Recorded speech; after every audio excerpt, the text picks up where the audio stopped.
할렐루야. 사랑하는 성도님들, 오늘도 하나님께서 귀한 날 저희에게 주셨습니다. 이 귀한 날에 우리가 함께 묵상할 말씀은요, 잠언 21장 1절로 14절까지 말씀입니다.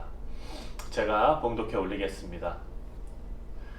여호와께서 왕의 마음을 다스리시며 그 생각의 방향을 도랑물처럼 마음대로 바꾸신다. 사람의 행위가 자기 보기에는 다 깨끗한 것 같아도 마음을 살피시는 여호와 앞에서는 그렇지 않다. 외롭고 공정한 일을 하는 것이 제사를 드리는 것보다 여호와를 더 기쁘시게 한다. 거만한 눈과 교만한 마음과 악인의 성공은 다 죄가 된다. 신중한 계획으로 성실하게 일하면 부유하게 되고 조급하게 굴면 가난하게 된다. 속여서 얻은 재물은 사라지는 안개와 같고 죽음의 덫과 같다. 악인은 자기가 쓴 폭력에 자기가 망한다. 이것은 악인이 옳은 일을 거절하기 때문이다. 죄인의 행위는 삐뚤어지고 잘못되었으며 순결한 사람의 행위는 바르고 곧다. 다투기 좋아하는 여자와 한 집에 사는 것보다 차라리 옥상 한 구석에서 혼자 사는 것이 더 낫다. 악인은 악을 갈망하기 때문에 그의 이웃도 불쌍히 여기지 않는다. 거만한 사람이 벌을 받으면 어리석은 자가 지혜를 얻고 지혜로운 사람이 가르침을 받으면 자신이 지식을 얻는다. 의로우신 하나님은 악인의 집을 살펴셔서 악인을 파멸에 던져 넣으신다. 사람이 귀를 막고 가난한 자의 부르짖음을 듣지 않으면 자기가 부르짖을 때에도 응답을 받지 못할 것이다. 몰래 주는 선물은 화를 그치게 하고 슬쩍 넣어주는 뇌물은 큰 분노를 누그러지게 한다. 아멘. 우리 6월 매일 성경 말씀 묵상을 보면은요, 첫 번째 주에는 마음 단련이라는 주제를, 그리고 두 번째 주에는 마음 경영이라는 주제를, 또 세 번째 주에는 마음 제어라는 주제, 그리고 마지막 넷째 주에는 마음 권고라는 주제로 함께 묵상을 합니다. 마음 시리즈입니다. 매일 성경의 설명을 보면은요, 하나님의 인도하심을 받아서 우리가 우리의 마음을 단련하고 또 우리의 마음을 바르게 하고 또 우리의 마음을 경영하고 또한 우리의 마음을 제어하면 우리가 사랑과 정의를 추구할 수 있게 됩니다. 그리고 그 선한 마음으로 성도들을 권고하면서 공동체를 바르게 세워 나간다고 말씀하고 있습니다. 그런 큰 주제의 틀 안에서 오늘 주시는 그 매일 성경 주제는요, 하나님의 마음 읽기입니다. 하나님의 마음을 우리가 깨달아 아는 것은 매우 중요한 일입니다. 하나님의 마음을 알아야 우리가 어떤 마음으로 살아야 할지 그 방향성이 생기기 때문입니다. 그래서 오늘 본문 말씀에서 하나님의 마음을 좀 엿볼 수 있을 것 같습니다. 하나님께서는요, 보여지는 세상의 성공보다도, 그리고 보여지는 어떤 종교적인 열심보다도 저와 여러분의 삶이 정의롭고 또 인자한 삶이 되기를 기뻐하십니다. 그러기 위해서 우리는 하나님의 마음을 깨닫고 또 하나님께서 기뻐하시는 그런 삶을 살아낼 수 있도록 우리의 마음을 단련하고 또 하나님의 뜻에 우리의 마음을 또 우리의 인생을 복종시켜야겠습니다. 오늘 말씀을 그럼 한번 살펴보도록 하겠습니다. 1절에 보니까 왕의 마음도 하나님께서 인도하신다라고 말씀합니다. 여러분, 왕은 최고 권력자입니다. 자기 마음대로 어떤 일을 결정할 수 있는 위치에 있습니다. 하지만 성경은요, 이런 절대 권력을 지닌 왕도 하나님께서 하나님의 뜻 가운데 역사를 써내려 가신다라고 말씀하십니다. 본물은 농사를 위해서 모아놓은 물입니다. 그래서 본물이 터지다 이런 표현이 있지 않습니까? 네, 이 물을 사용하기 위해서는요, 그 물이 흘러내려갈 수 있는 물길을 내야 합니다. 여러분, 물은 다 아시는 대로 높은 곳에서 낮은 곳으로 흐릅니다. 그것은 중력의 순리입니다. 우리의 마음을 단련해야 하는 중요한 이유가 바로 이것입니다. 우리의 마음은 가만 놔두면요, 흐르고 싶은 대로, 우리의 본능대로 막 흘러가 버리기 때문입니다. 하나님께서 정하신 귀한 일에 쓰임받는 귀한 인생이 되는 것이 아니라 그냥 본능대로 흘러가 버리는 인생이 되고 말기 때문입니다. 하지만 하나님의 지혜로 우리의 마음대로 살고 싶은 마음을 단련하여서 하나님의 마음에 합한 자로 살 수 있는 길이 저와 여러분에게는 열려 있습니다. 그리고 말씀으로 우리의 마음을 단련해서 하루하루 우리가 살아갈 때 그 일에 필요한 모든 것은 하나님께서 인도하시겠다 약속하셨습니다. 하나님께서 이 일의 모든 필요한 것을 우리에게 채우실 줄 믿습니다. 2절과 3절을 보면은요, 하나님께서는 공의와 정의를 기뻐하시는데 우리는 보여지는 모습 속에 속을 수 있지만 하나님께서는 그 마음을 판단하신다라고 말씀하십니다. 그래서 우리가 공의롭고 또 정의롭게 살겠다고 다짐하지만 이것은 결코 쉬운 일이 아닙니다. 왜? 하나님께서 마음을 감찰하시기 때문입니다. 여러분, 이것은 마치 신약에 나오는 살인하지 말라라는 계명을 형식적으로 지키는 것은 가능하지만 형제에게 미워하는 마음을 품지 않는 것까지 우리가 지키는 것은 불가능하기 때문입니다. 하지만 하나님께서는 저와 여러분에게 이것을 요구하십니다. 그래서 우리에게 성령 하나님을 보내셔서 이 일을 함께 이루어 나가십니다. 공의롭고 정의롭게 사는 것도 마찬가지입니다. 말씀으로 우리의 마음을 단련해서 우리의 의지가 아닌 성령의 능력으로 이 일을 하루하루 이루어 나가시는 우리 귀한 성도님들 다 되시기를 주님의 이름으로 축원합니다. 4절과 6절에는요, 눈이 높은 것, 그리고 마음이 교만한 것, 또 악인이 형통한 것, 이 모두가 죄라고 말씀하십니다. 그렇게 불의한 방법으로 모은 재물은요, 안개와 같다라고 말합니다. 여러분, 안개는요, 해가 뜨면 바로 사라집니다. 이와 마찬가지로 하나님의 공의와 정의가 바로 서는 그 날이 반드시 올 텐데요, 그때에는 악한 것들이 숨을 곳이 없어집니다. 여러분, 안개 속을 한번 운전해 보셨나요? 자욱히 내린 안개 속을 운전할 때는요, 많이 답답하고 그리고 또 무섭습니다. 왜? 잘못된 길로 가서 사고가 날까봐 되게 조심하게 됩니다. 여러분, 우리 크리스천의 인생이 바로 안개 속을 운전하는 마음이 아닐까, 이런 생각을 한번 해보았습니다. 아무리 짙은 안개 속이라 할지라도 우리가 안개등을 켜고 그리고 천천히 바로 앞에 길을 보고 운전을 하면은요, 안전하게 운전할 수가 있습니다.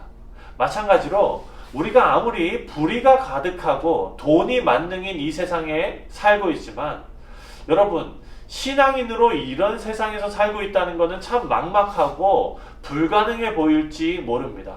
하지만 등불이신 하나님의 말씀이 저와 여러분의 발을 비추심을 믿으시기 바랍니다. 우리가 한 걸음 한 걸음 걸어 나가는 저와 여러분 다 되시기를 주님의 이름으로 축원합니다. 여러분, 그런 인생은요, 결국 8절에 이런 보장이 되어져 있습니다.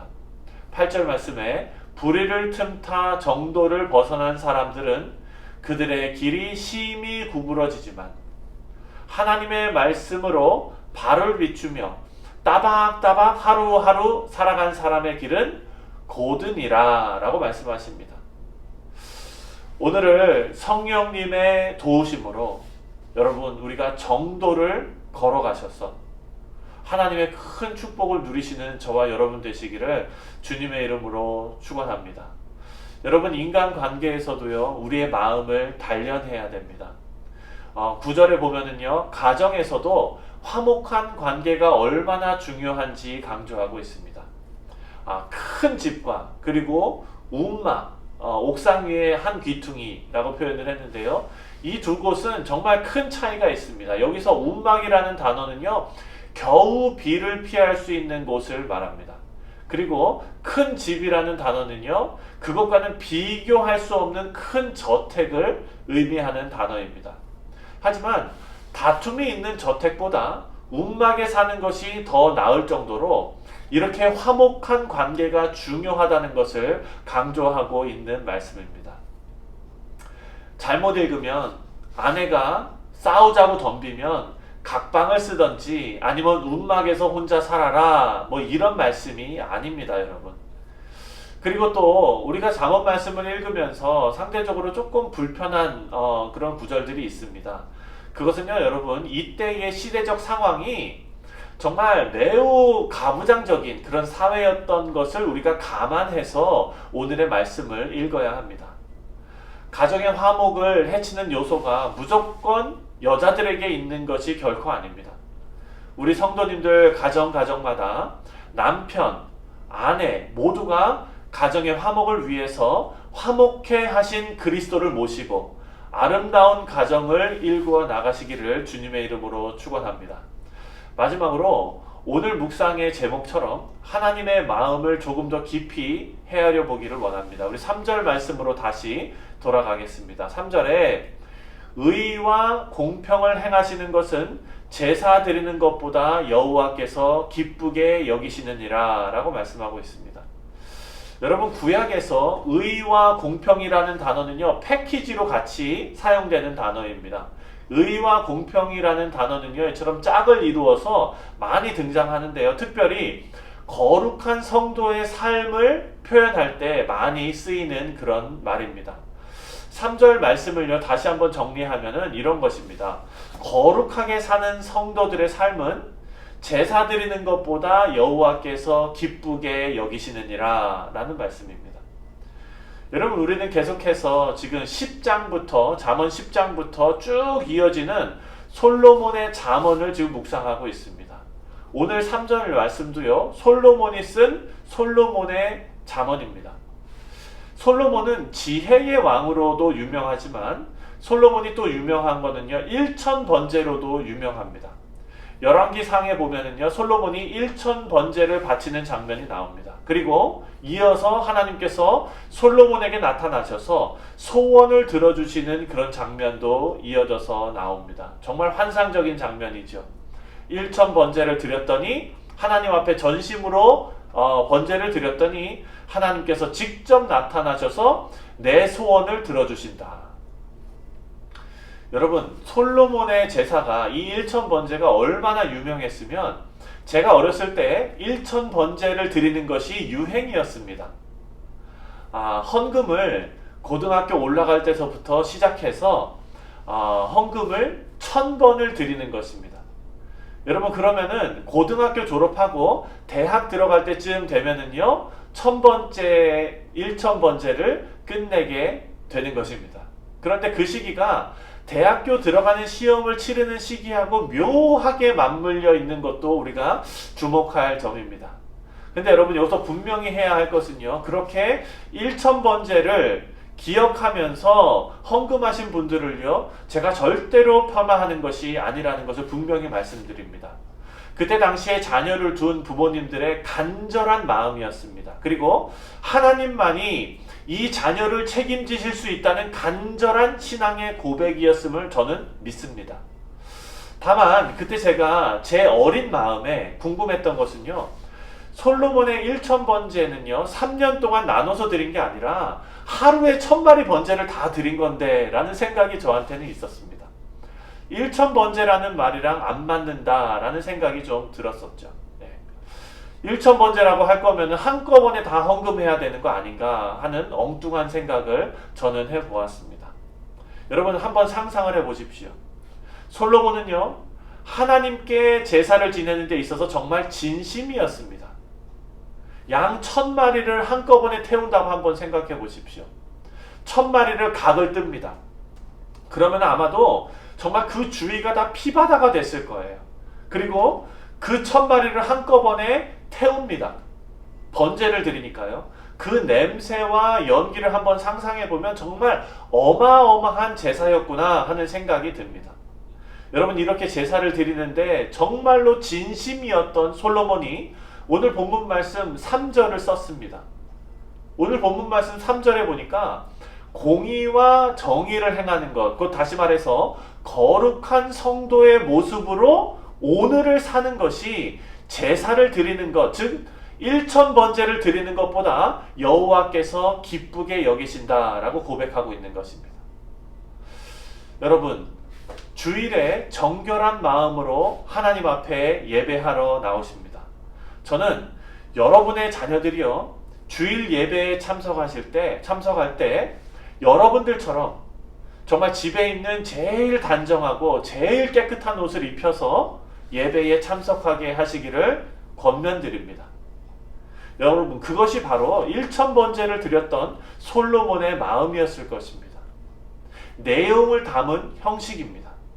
다만 우리가 조심해야 할 부분은요, 형식에 치우치게 되면 내용을 잃어버릴 수 있는 위험성이 우리 가운데 있습니다. 하나님을 경외하는 마음이 없어도 양 1000마리를 제사로 드릴 수 있습니다. 당장 내가 원하는 복을 받고 싶은 마음에 하나님께 제사 드릴 수 있는 것입니다. 하지만 오늘 본문 3절은요, 분명히 저와 여러분에게 말씀합니다. 거룩한 성도의 삶을 하나님께서 제사보다 기뻐하신다라는 사실입니다. 이 말씀을 제사를 중요하게 생각했던 솔로몬이 기록했다는 것에 더 큰 의미가 있다고 저는 생각합니다. 하나님 앞에 드리는 이 제사는 정말로 중요합니다. 다시 말해서 정성껏 드리는 우리의 예배는 정말 아무리 강조해도 지나침이 없습니다. 정말 이것을 우리 자녀들에게 가르치시는 저와 여러분 되시기를 주님의 이름으로 축원합니다. 다만 성도의 거룩한 삶이 빠져있는 제사는요, 하나님을 기쁘시게 하지 못함을 또한 우리는 기억해야 합니다. 성도의 거룩한 삶이라는 것은요, 하나님 한 분으로 충분한 삶입니다. 우리가 예배 드리는 이유, 정말 그것이 바로 이것입니다. 주일 예배를 드리면서 토요일 저녁부터 주일 예배를 생각하고 자녀들을 일찍 재우고 아침에 가장 단정하고 깨끗한 옷을 입혀서 가르칩니다. 얘들아, 우리는 하나님께 예배 드리러 가는 거야 지금. 왜냐하면 우리는 하나님 한 분으로 충분한 사람들이라는 걸, 그거를 우리 자신으로 하여금 기억나게 하는 거고, 그리고 하나님을 믿지 않는 사람들에게도 증명하는 일이야. 그럼 자녀들이 이렇게 질문할 겁니다. 그거를 왜 꼭 주일 예배에 그렇게 준비하고 차려입고 가는 걸로 해야 돼요? 그냥 마음만 가지고 있으면 되지. 여러분, 그럴 때 이렇게 말씀해 주십시오. 너의 마음을 가장 잘 담을 수 있는 방법이 바로 이런 방법이란다 라고 말씀해 주시기 바랍니다. 사랑하는 성도 여러분, 하나님께서는요, 저와 여러분의 마음을 감찰하십니다. 내용이 빠진 형식이 아니라 내용을 충실히 잘 담은 형식으로 하나님을 기쁘시게 하는 저와 여러분 되시기를 주님의 이름으로 축원합니다. 그리고 또 보여지는 종교적인 열심만 있는 것이 아니라 우리 거룩한 성도의 삶으로 가득가득 채워진 그런 열심이 저와 여러분에게 충만하시기를 주님의 이름으로 다시 한번 축원드립니다. 우리 함께 기도하겠습니다.